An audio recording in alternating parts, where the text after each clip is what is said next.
Buenos días, vamos a iniciar, ya muy tarde, ¿no? Pero vamos a iniciar con el bosquejo de la lección. Es la lección número 7, para el 17 de agosto del 2024. El título es Instruyendo a los discípulos, parte 1.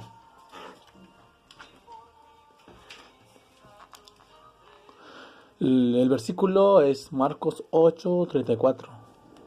Luego Jesús llamó a la gente y a sus discípulos y les dijo: si alguno quiere venir en pos de mí, niéguese a sí mismo, tome su cruz y sígame. Vamos ahora ya a entrar de lleno con una pregunta. ¿Qué será eso de resucitar a los muertos? Los discípulos podían entenderlo, de la hija de Jairo que había muerto, pero Jesús era el Mesías, no había venido a morir, sino a reinar. O sea, la idea de ellos. Y estas palabras de Jesús debían tener un significado espiritual, pensaban, algo así como nacer de nuevo. Eso es lo que ellos pensaban, un nacimiento, un nuevo nacimiento físico, pero no era así. Los discípulos tenían un concepto claro de lo que debía hacer el Cristo.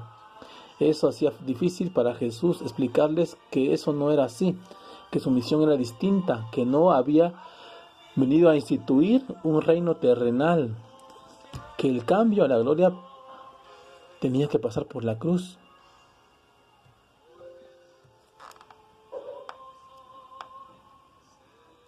Fueron enseñanzas en dos bases: la instrucción básica y el conocimiento pleno.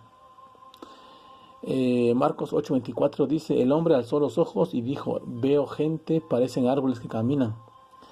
La sanación que hubo en Marcos 8:22 al 26 es una sanación extraña, ¿no?, que Jesús haya realizado. ¿Por qué? Porque en primera fase el hombre es capaz de ver borrosamente, y en la segunda fase ve por fin con nitidez. Este milagro sirve como una parábola de la forma en la que Jesús iba a instruir a sus discípulos, preparándolos para que captasen lo mejor posible la realidad de su misión salvadora. En una primera fase, los discípulos habían llegado a la conclusión de que Jesús era el Cristo. Para asegurar esa verdad en su mente, Jesús los llevó a declararlo, haciéndoles una pregunta indirecta y otra indirecta. Pero ellos debían guardar silencio con respecto a esta declaración, pues todavía no habían comprendido todo. Y por esa razón, en la segunda fase de su enseñanza, las palabras de Jesús fueron muy claras: rechazo, muerte y resurrección. Pero algo estalló en la cabeza de Pedro, y él le dijo así: Señor, ten compasión de ti, en ninguna manera te acontezca esto. Eran palabras que quizá pues cualquier amigo lo diría, ¿no? Pero en realidad, detrás de él era el enemigo quien hablaba. Porque el enemigo no quería que Jesús muriera, que no nos salvara, que no muriera para salvarnos. Por eso Jesús lo reprendió. Y Pedro, él estaba usando la misma táctica que usó Satanás en el desierto. El camino fácil lleva a Jesús a un reino terrenal. El difícil lo lleva a alcanzar la salvación a nuestro favor. Y además eso no fue todo, porque también los seguidores debían estar dispuestos a pisar el mismo camino, tomar la cruz y vivir o morir para el don de la salvación, ayudando a otras personas a alcanzar también la salvación.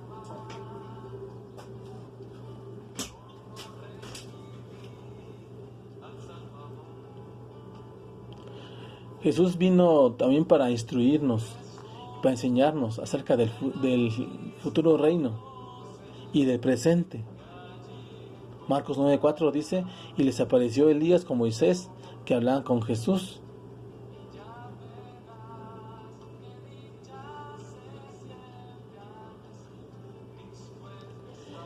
Y la mamá de estos discípulos se le acercó a Jesús para decirles que les dieran un lugar a sus hijos allá en el reino.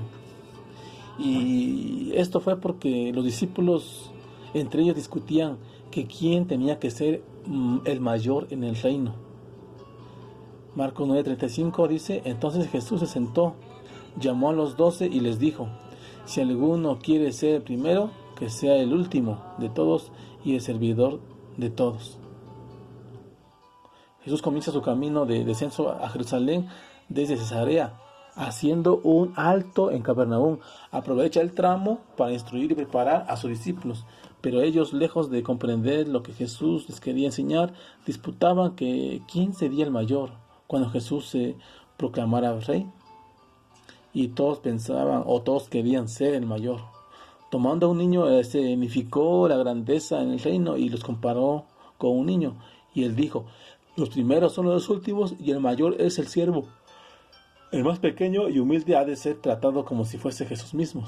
Y en la segunda enseñanza, Jesús les dice que todos tienen su parte que hacer y nadie debe ser desechado cuando hace la obra de Dios, por pequeña que ésta sea. ¿Cómo entrar en el reino? Porque todos serán salados con fuego y todo sacrificio será salado con sal. Marcos 9:49. ¿Cómo entrar en el reino? Atarse una enorme piedra en el cuello y echarse al mar, cortarse una mano, un pie o sacarse un ojo, formas extrañas de salvarse, pero no son literales. Jesús quiere que todo aquello que nos lleva a la perdición, nos lleva al pecado, sea cortado, pero cortado de nuestra vida espiritual, de nuestra vista, de nuestro tacto espiritual, de nuestra vista espiritual, de nuestros pensamientos. No que nos cortemos literalmente una mano, literalmente un pie, literalmente un ojo, sino es de manera espiritual. Y si tomamos estas palabras así literales, pues imaginemos cómo entraremos en el cielo, ¿no? Sin partes.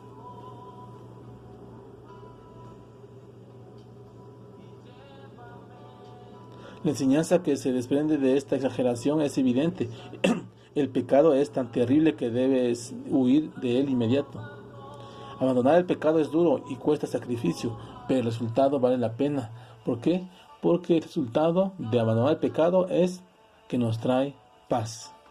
Y así, de esta manera, terminamos con este bosquejo de lección que nos invita a que nosotros dejemos las cosas malas para entrar en el reino de los cielos y permitamos que Dios nos instruya a través de Cristo Jesús para que podamos ser unos discípulos conforme a la voluntad de nuestro gran discípulo, de nuestro gran maestro, que es Cristo Jesús. Que el Señor te bendiga en esta linda mañana. Amén y amén.